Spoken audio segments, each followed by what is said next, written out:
You are listening to the Retina UK online Berkshire local peer support group meeting recorded Tuesday, 2nd of August 2022.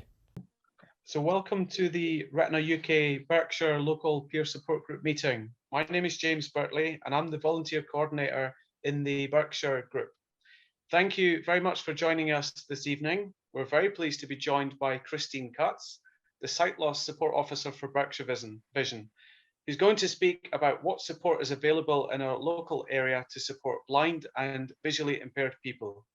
If you have any questions, we will open up a question and answer session after the talk. I would now like to hand over to Christine. Hello, hi everyone. As James said, I'm a sight loss support officer working for Berkshire Vision. I do believe a couple of our guests today are members and work with Berkshire Vision, so I apologise if I'm talking over everything you know already, but as it's being recorded for other audiences, I'll go through it, okay? But do feel free, if I've missed anything, to add it at the end or ask any questions, okay? So we're a charity. We've been established since 1910. So over 100 years ago, there was little or no structured system of care and provision for those living with sight loss. So Dame Edith Benyon, working with a small group of volunteers, founded the Berkshire County Blind Society, initially coordinating payments of 10 shillings a week as a blind person's pension, then offering residential care. The society has expanded over the years and changed its name in 2015 to Berkshire Vision. We're still registered as Berkshire County Blind Society as a charity, but our working title is Berkshire Vision. So that's a little bit. So a lot has changed, as you can imagine, over the 100 years we've been established. We now cover the whole of the Berkshire area for anyone with any visual impairment. So the majority of our members have age-related macular degeneration, but there are, as you are aware, numerous conditions for eye loss, and we cover all of those. Even people who aren't registered, if they are feel that their sight is impaired and we can help them, then we will. The majority of our referrals come from the ECLOs, so those from clinics. We do get referrals from social prescribers, other care groups. We also work very closely with the Reading Association for the Blind, and we have members of both, so they can be members of both. And we have referrals that go on between us as well, and self-referrals, so people phone in worried about their parents, worried about their siblings, and we will also try to help them as well. We have a membership of going on over 800, nearly up to 900 now, and that has grown remarkably over the last couple of years. Like everybody else, COVID had a huge impact on the services we delivered. All our one-to-one meetings had to stop, all our outdoor activities had to stop. Our sight loss support officers' home visits had to stop. We then went online almost instantly. We started our befriending service, so a member was called at least once a week as a wellbeing call to check how they were, and that is still one of our most popular services. So our befriending system still carries on and is very popular today. We also went on a remote activities. So we carried on all our activities, but remotely. So we still had our coffee mornings, we still had our quizzes, but then we ventured a little bit further and we did murder mysteries, wine tasting, tea tasting, book club, and all those things are still available. So all our members need to do is pick up the phone and they can join in any one of those events. With the opening up after COVID, we've started our one-to-one groups again, and also our sports groups and our activities and sports. We have a full calendar of events every month, and you can find that on our website. But they include things like blind golf, blind tennis, blind football. We do walks, we do outdoor swimming, we do tandem riding, dragon boating, canoeing, most sports and most activities. We also do gentle walks and picnics, so people of all abilities can join in. We also have our outings, so we do boat trips, theatre trips, museum trips, gin distillery trips, if that's something that you like. So they're all included in a full programme every month. So no matter your ability, there's something that you can join in with. And our whole ethos is to try and eliminate the isolation that people feel with sight loss, the lack of confidence to go out and do social events or just join in the things that they used to enjoy doing before, because there's not many things you cannot continue to do. It's just you have to adapt and work around how you do them. One of our partners, one of our sponsor, but he's a befriender to us, is Sol, who is a Paralympic athlete. So he's lost his sight. So he and another guy who is would you believe, blind mountain biker, have done a podcast for us. So you can listen into that on the website, and they're very motivating and very inspiring. Two young men that are doing an awful lot to help raise the awareness of people with visual impairment. I'm rambling on a bit, but the other things that we have, as myself as a sight loss support officer, so we go out and visit people in their homes, and we talk to them about the whole range. We look at things from a whole perspective, so things like benefits and concessions, things like equipment, so things like bump-ons, liquid level indicators, right through to technical equipment. We are listening if people who are newly diagnosed go through, it's almost a grieving process. So we're there to listen, to say that there's light at the end of the tunnel, if there is, and also to get them to join up with other people, other groups, other activities, as I said before, to eliminate that isolation that they often feel.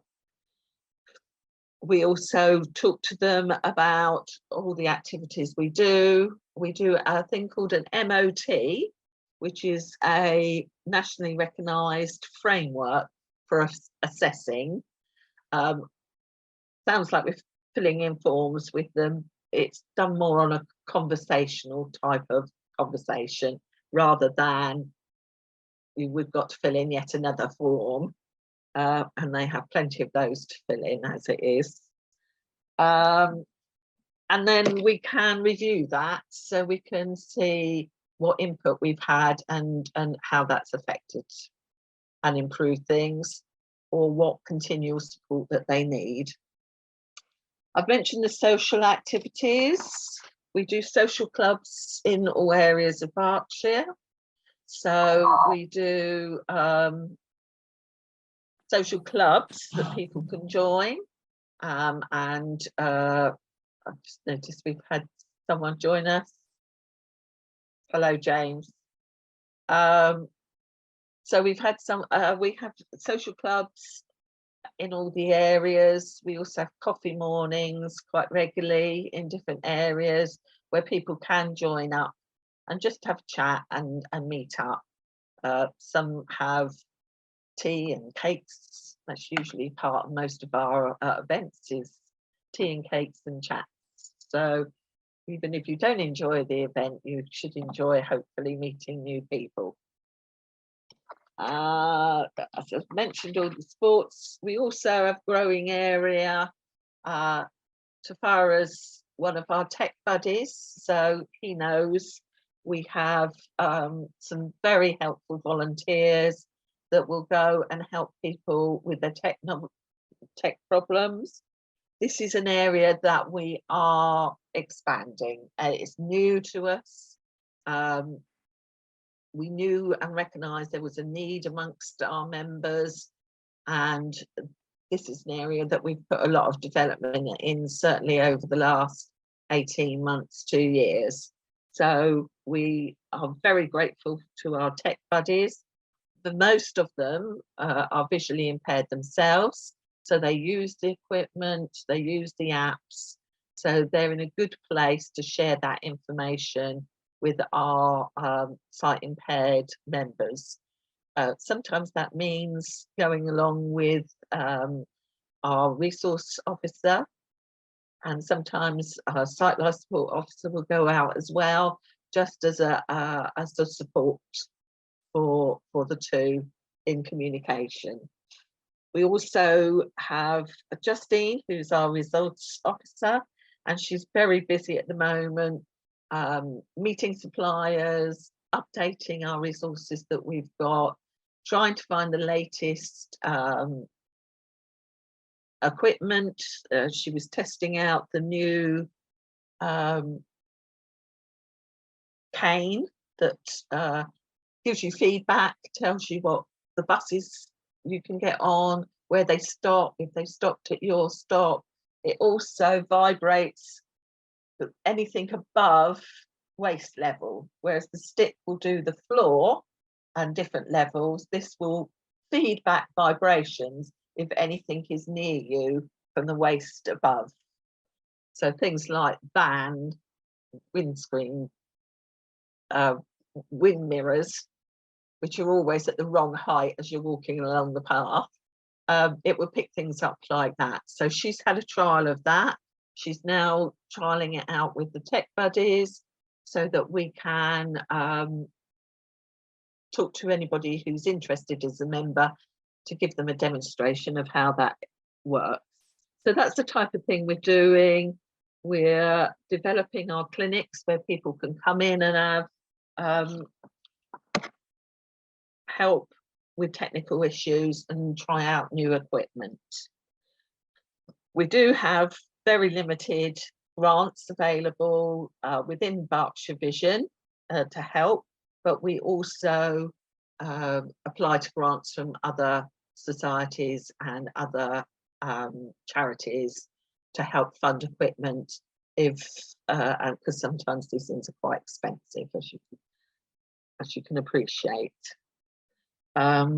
We do have a children and young families group, and they're very active during the summer. They're always off doing something, go ape or to football, or we have good association with the Reading Football Club, and they support us a lot.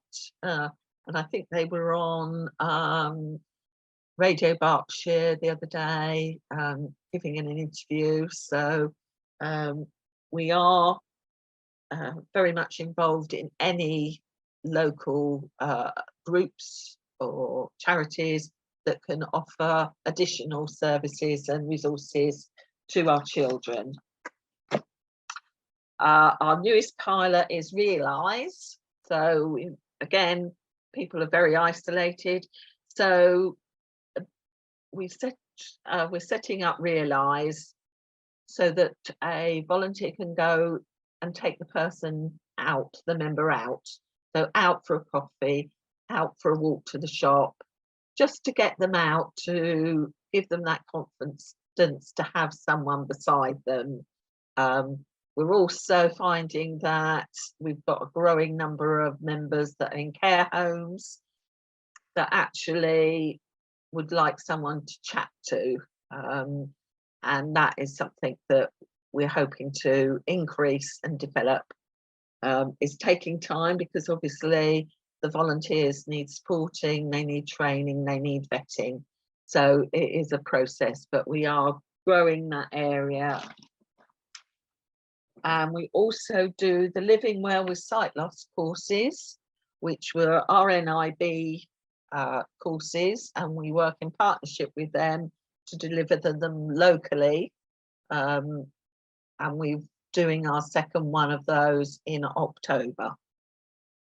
So we look at ourselves as a family. We all work very well together. If you phone the office, anyone will answer the phone. Anyone will be happy to help you. So we welcome people as members, as volunteers. And if you wish to make a donation, we're very happy to accept that as well. So I'll leave it there. I think I've rambled on enough. So if anybody would like to ask any questions, or whether you want to leave that to the end, I will pass over to James. Thank you, Christine. I have to say, I thought that was a very, very clear presentation. And it's nice to hear that there's such a comprehensive range of services offered by Berkshire Vision. It's very inspiring. So just a couple of questions from me. In terms of funding, does your charity just rely solely on donations? That's the only source of income? It's getting more that way. We do apply for grants and for funding authorities. We do get funded for parts of our services from a local authority, although that isn't happening everywhere now. We've lost, as other charities have lost, local authority from certain local authorities. Others have cut back. Others have actually increased because of the services we offer now, and it takes their statutory responsibility of the activities and well-being away from their rehab sensory needs groups. Yeah. So they are appreciating the range of activities and well-being that we do. So you mentioned earlier the involvement of the iClinic liaison officers as a way of getting in touch. But if someone wants to get in touch themselves, is it best through the website or is it best via Facebook? They can go via Facebook, website, they can call us, they can email us. Any way that they want to get in contact with us is absolutely fine. I myself deal with new referrals, so anybody we try to contact back within at least two working days. And we will talk them through the process of what we offer, and if they're interested, sign them up as a member.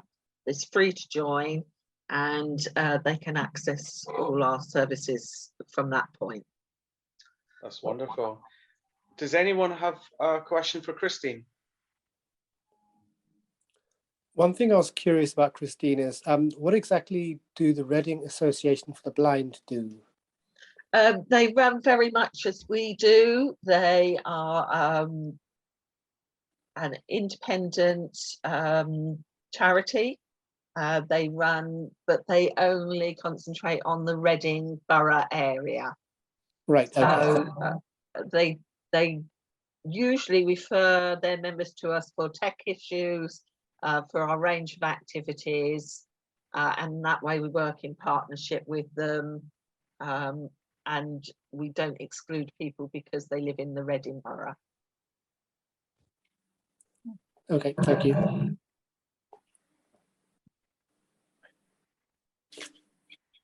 Any further questions for Christine? I've got a question for you, Christine. How long have you actually been involved with the Reading Football Club? And if anybody wanted to get involved in how they can come along and learn to play football, or have a look around the grounds, how would they go about doing that? Well, they first can contact Reading Football Club anyway. They're very inclusive and community based, so they have several schemes going on. Their association with us is more through the children and families, so they take them to the academy. Some of the players spend time with them. It's that type of thing. So those are organised events, but any child or young adult with visual impairment can certainly become a member and access those events and groups. Oh, brilliant, thank you very much. I didn't mention we also have an 18 to 35 group, so we try and bridge the whole age range, and they're slightly more active, go out in the evening a bit more, whereas a lot of our members are not so keen to go out in the evenings, so they tend to do the bowling and the pub meals and things like that.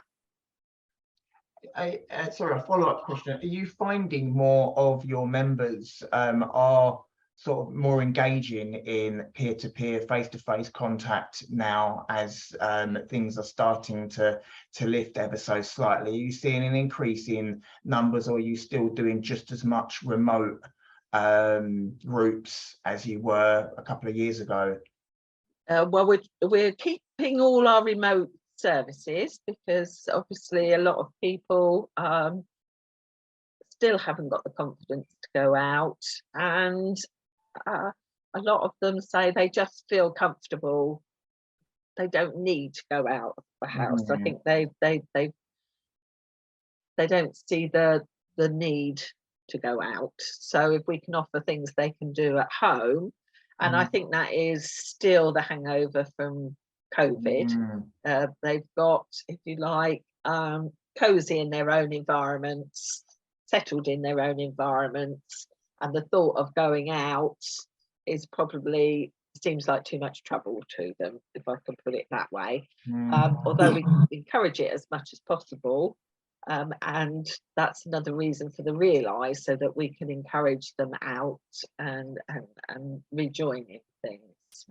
That realise is a very, very good service. Yeah, it's an amazing inspirational service, I think, and hopefully it will get people out and about again, more confidence using their cane, etc., and just getting out and getting a bit of fresh air, or walk down to the shops. I think it's a very, very good service. Have you had a lot of volunteering response to that type of service? It's been slow, and because it's something that we want to get right, we're obviously very keen to make sure that we get the training and the support in place, and that we try and match very carefully the volunteer with the member. Obviously these things sometimes don't work, and that's fine, we can try another match. It's not an issue, but it is slower getting the volunteers because it's more of a commitment. Massively, yeah. It's still an amazing service. Well done. Thank you. I would just like to add to that, because when I initially joined Berkshire Vision, so I just joined just as a member to see what they could offer me as a visually impaired person. And I think initially it was just before COVID, and I think I was scheduled to go and do some blind football at Reading Football Club, but then COVID struck, so that event got cancelled. So then I did join the online book club, and that seemed to take off quite well. I'm no longer a member of that because I don't really have the time for that so much these days. but that was a monthly thing. And I think for a lot of people, it was quite convenient because you didn't necessarily need to leave the house. Or essentially all of the books that were provided were available on the RNIB Reading Services Reading Services portal. So it was a place, as long as you had kind of knowledge of how to access an electronic book, you could download it and listen to it yourself because we would normally select a book for the book club, and then obviously go on. I think it was the first Tuesday of the month. We then gather and review that book.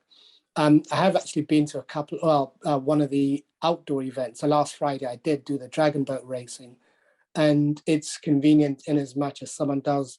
I guess maybe it depends on your location, but because I am fairly centralish in Reading, I was picked up to go to the dragon boat, and after the event, drop back home again. And that seemed to be quite a well attended event that had maybe about 30 people there. And I think there was a mixture of various eye conditions, and I think some members that some people had foresight. And so I think in terms of activities and things like that, a great place to go is the website and to sign up. And then you can receive things such as the activities calendar, which is available in multiple formats. So either in PDF or a doc or a large print, or I think there's a range of formats. And at least that gives you the scope of being able to hopefully review what activities are coming up for the next month, and then just calling up or getting in touch with Berkshire Vision to basically register your interest in whatever the event is that you'd like to join. I think one of the other convenient things that I found with regard to the online meetings is that a lot of them don't have them overlapping. So I think they've got one central apart from the quiz, there's one central link that you need to join any call. So you don't always have to think, where is the link for this call, or where is the link for this activity if it's an online activity, because it's always the same link. They just always occur at different times. You just need to obviously just dial in just before the event, and you just use the same link each time around. And that I found that quite convenient, that you only need the one link each time round. And yeah, just as a slight aside, I actually am registered with guide dogs for a separate purpose. And that's mainly, I think, what Christine was alluding to in terms of peer support, in terms of getting out and about, because I found that during the summer, I'm perfectly capable of being able to walk with my cane and go within the areas that I know, but I don't have the confidence to go further than just the surrounding roads and routes. So I have been partnered up with someone who basically we meet on a weekly basis, and we just go for a walk wherever I want to go. It can be an hour, it can be 2 hours, as long as I want to go wherever I want to go. And we just go out for a walk. I mean, as long as the weather is fine. And I find that quite good, just also to get a sense of where things are sometimes. We'll go out for a walk, and he will usually be guiding me. There might be times where it's like, well, I prefer to use my white cane because I know this area well. And if I don't, then he's there to give me a guide. So yeah, that's it. Thank you. Thank you very much. Okay. I'm going to say goodbye. Yeah, Thank you very much. I need to head off. I've got a dog that needs walking, so yeah. Ours too. Yeah. Thank you very much. Thank you very much, everyone. everybody, for Thank you. attending. Bye. See you at the Yes. next meeting. Take care. Bye-bye. We hope you have enjoyed this recording. If you have any questions, queries, or wish to leave any feedback, then please leave it in the comment section below. Alternatively, you can send your inquiries to info@retinauk.org.uk. Contact us via the telephone on 01280 821 334 or call our helpline on 0300 111 4000, which is open Monday to Friday 9:30 a.m. to 9:30 p.m. If you would like to know more about our local peer groups, when your next meeting will be held, or if you wish to get involved in creating your own group, or would like to know more about our services that Retina UK provides, then please visit our information and support page on our website www.retinauk.org.uk and navigate to our local peer group page. Thanks again for listening. We hope to see you again soon. Take care and bye for now.